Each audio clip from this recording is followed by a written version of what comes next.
this is what the Prophet ﷺ said. And so don't make that as an excuse. Don't make that as an excuse. And by the way, a lot of people, they think this worldly life, living in this worldly life, they think that being a Muslim, you are always going to be, lowly and destitute and so forth. And they have a hadith, most hadith in Sahih Muslim, from there, reported by Abu Hurairah radiallahu anhu, who said that the Prophet said, "Ad-dunya sijnul mu'min wa jannat." This worldly life is a prison for the believers and a paradise for the disbelievers. And when they read that hadith, and they say, well, we just have to be really poor, yes, but that's how we are. That's how Muslims are. Right? No, that's not how it works. Muslims are at the top of their game also. The best Muslims, they at the time of the Messenger of Allah sallallahu alayhi wa sallam, they were very wealthy.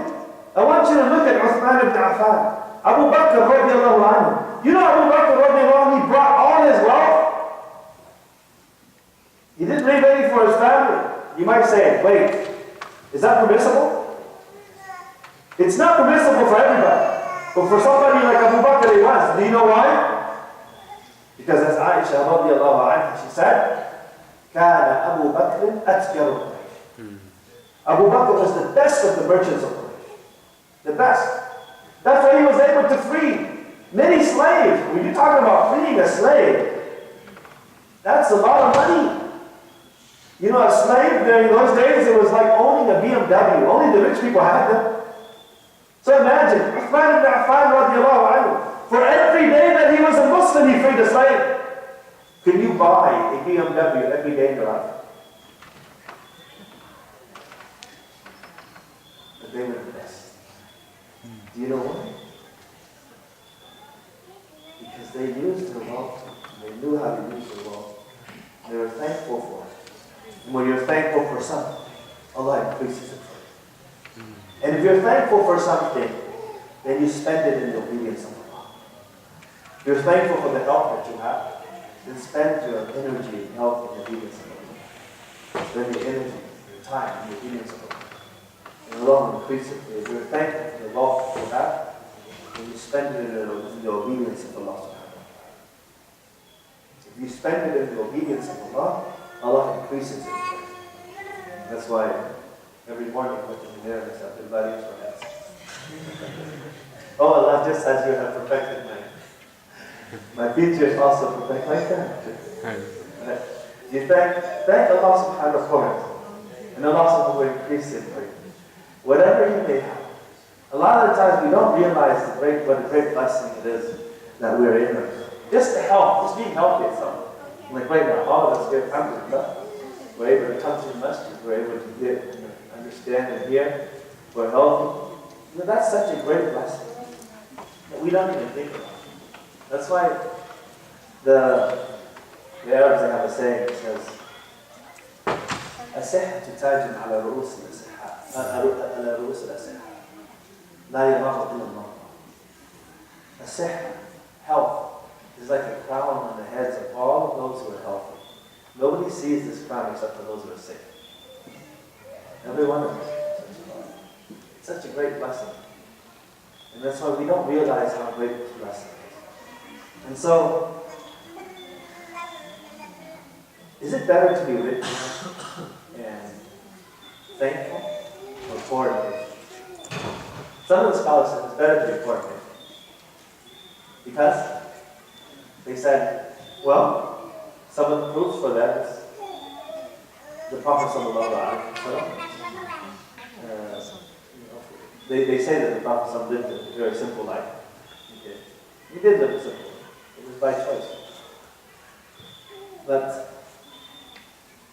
they also have proof, I think it's in the Tirmidhi, which the Prophet said, that the poor people will enter paradise 500 years before the rich people. But hey, they're going to enter paradise first, it must be better, right? So, which one is better? Actually, the right answer is that a rich person who is thankful is better than a poor person who is rich. Why?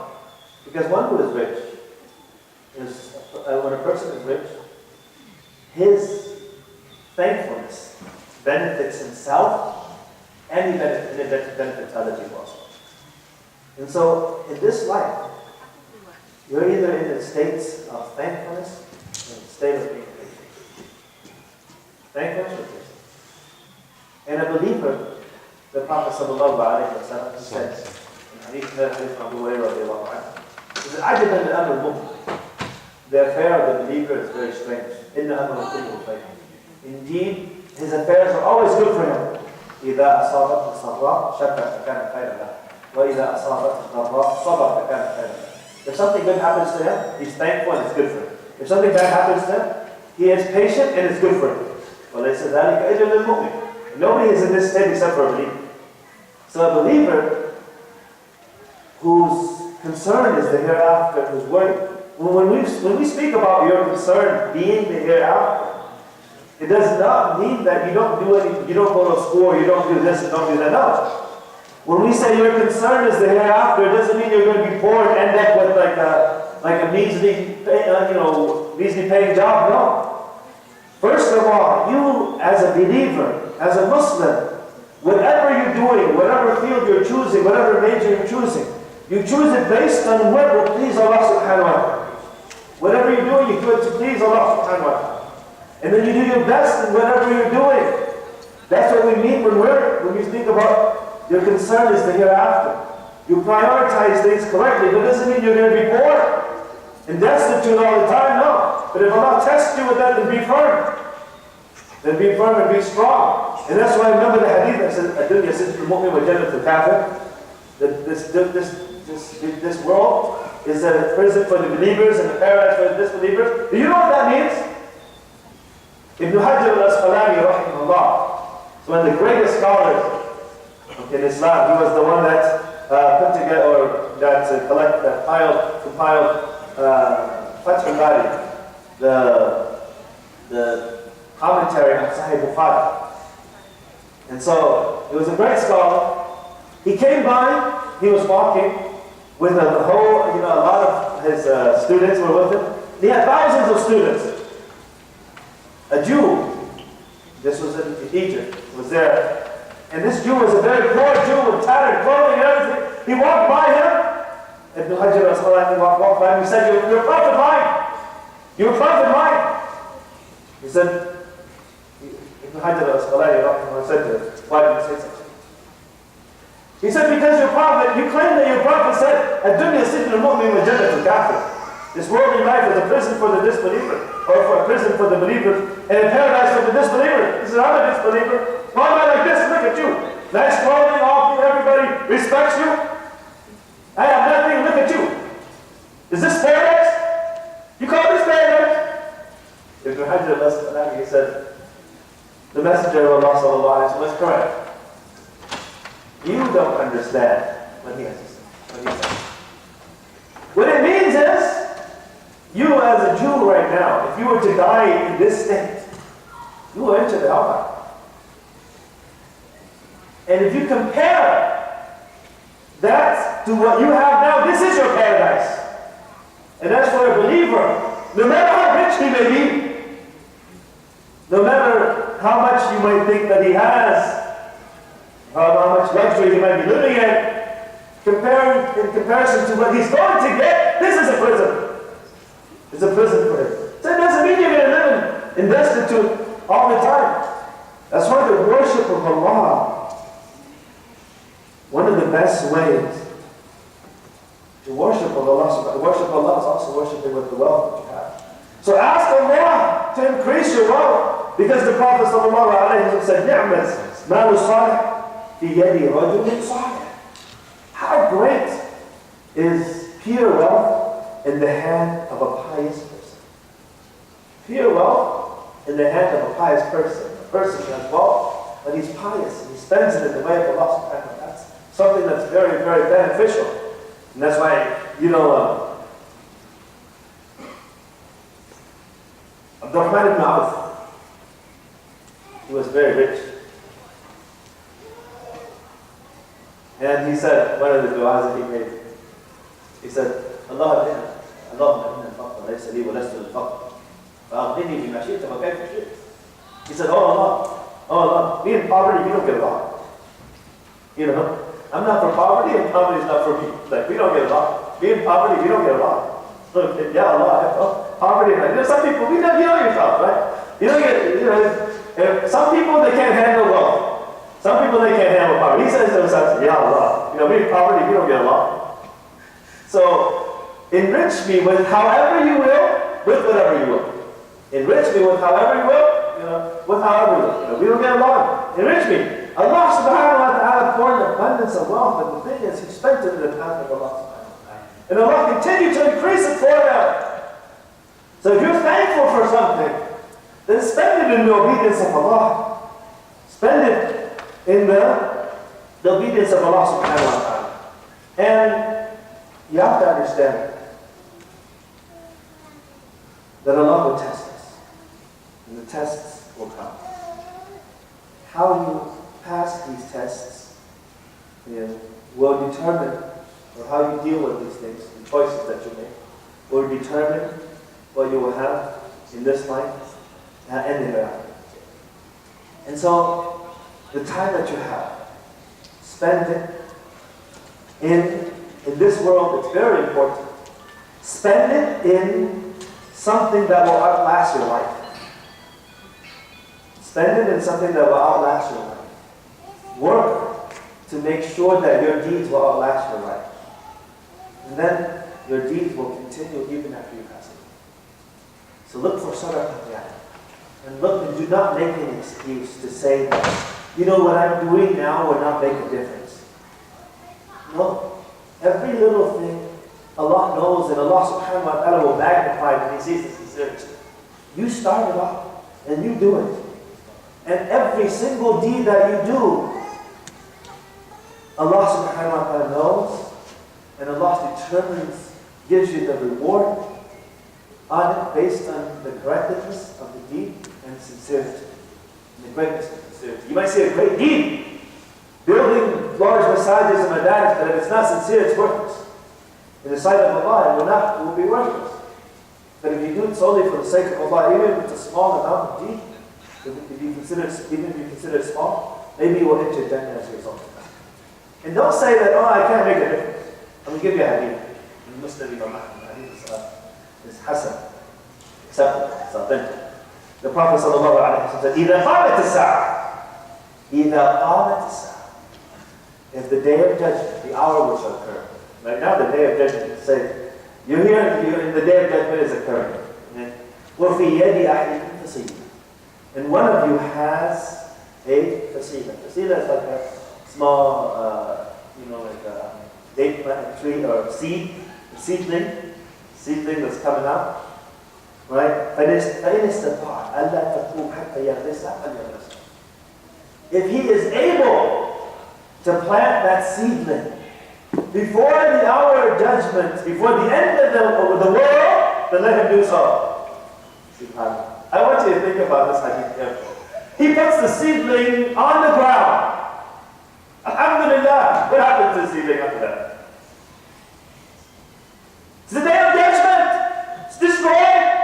It's gone. Why do you put the seedling there? Why? It's not going to make a difference. You put it in. You plant it. It's gone. It's the day of judgment. Everything will be destroyed. What's the point of this? The point here is that you have no excuse. You can't say, oh, I can't make a difference. Have high aspirations. And then be determined. And do it correctly.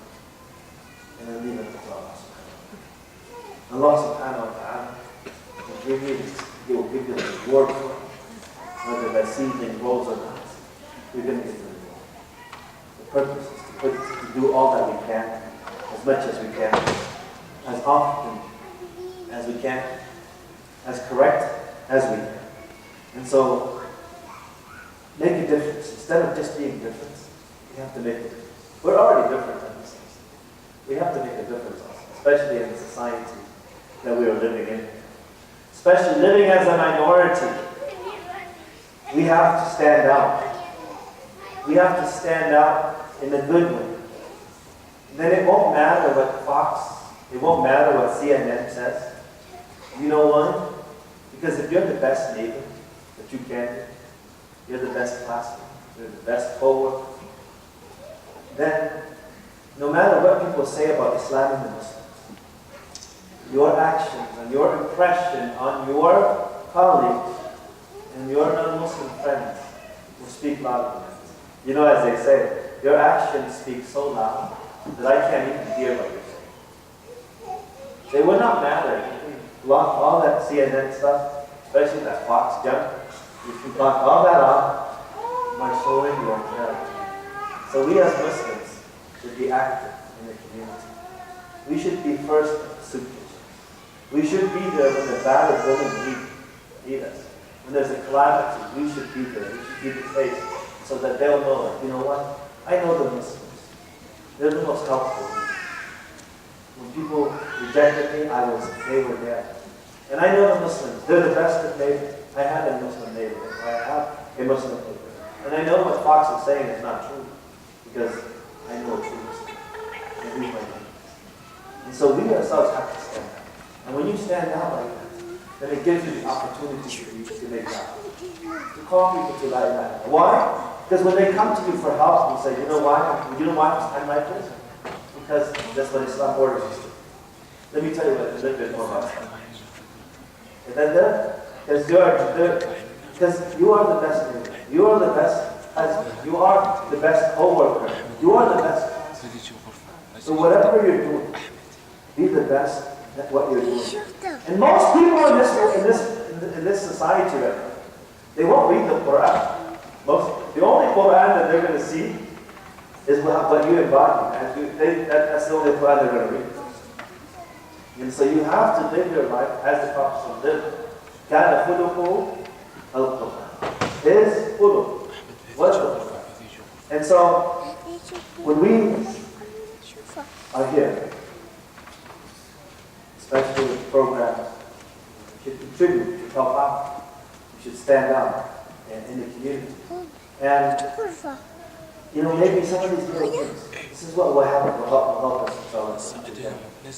As I mentioned, we will not enter Jannah because of our deeds, but it's the mercy of Allah. So every single deed may earn the mercy of Allah. It's not the compilation of deeds and so forth. It's the mercy of Allah. And I know that there's a lot of, I have a bad reputation in Seattle. And they say, never give a woman a telephone or stand up and buy a microphone. And so, I don't want to, I don't want to prolong it any longer. We ask Allah subhanahu wa ta'ala to benefit us from that which was taught to teach us, that which benefits us. Inshallah, maybe we can open up the floor for those who have any questions, concerns, and so forth, and what we've spoken about. So if you have no questions, I might ask.